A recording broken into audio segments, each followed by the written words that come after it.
So as an anesthesia provider, I'm very familiar with anatomy and physiology. I'm very familiar with hemodynamics.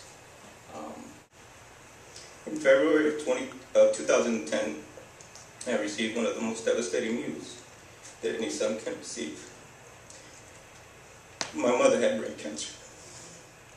It presented itself just abruptly with a severe headache. It actually had begun to penetrate what they call in the sphenoidal bone into what they call the cilia turcica, which is what they call the Turkish saddle. It's where the pituitary gland hangs down and communicates with the rest of the body and creates all the hormones. And my grandmother could not remember most of the time who my mom was. And for a moment, she had clarity. She grabbed my mom's hand and told her that the Lord was going to heal her. That He was going to do a miracle so that we could be witness to His greatness. In that moment, my grandmother asked my grandfather to go make her some soup. And while he was preparing a soup for my grandmother reached over to my mom's hand and said, "He's even more glorious than you could possibly imagine." Amen. And she passed away. Amen. And Dr.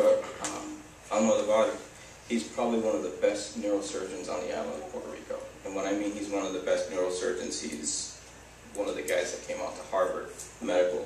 He is probably the best in the nation as far as neurosurgeons are concerned.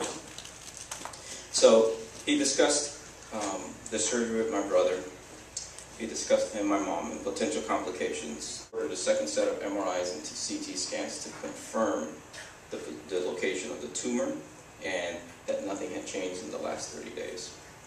My brother, who was tearful and pretty much, worried, this is our mom, So I told him, "Don't worry about it. God's going to take care of it. We're going to be fine." Our dad had passed away, so now we're technically on the one parent. And when you have both parents, you kind of take it for granted. But then you have one parent and you realize how important that person is. My mom is a very devout Christian, and she has a profound belief in God. So my brother and I are starting to get a little concerned because it's been about 6 to 8 hours since she's been in the operating room. The doctor finally comes out and he greets us, and he has this puzzled look in his face. And to me, that was, I've seen this look before from surgeons, and it's kind of concerning.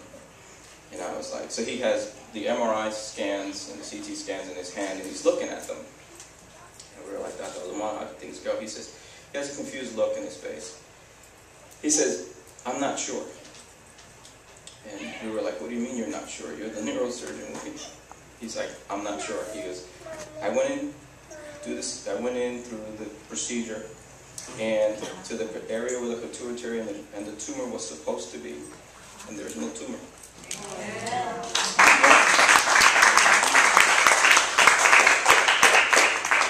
The special equipment that he was looking for was to get a portable CT scanner up into the main operating room to scan my mom's head, because he was there at the area of the pituitary gland and there is no tumor. There's nothing. And he came out and he sat with us and he says, "I'm a very educated man. I've been a neurosurgeon for a very, very long time. I win awards and I've never, ever seen this." He says, "Here's your mom's scan of 30 days ago. Here's her scan 2 weeks ago. And here's her scan right now." He says, "There is no tumor."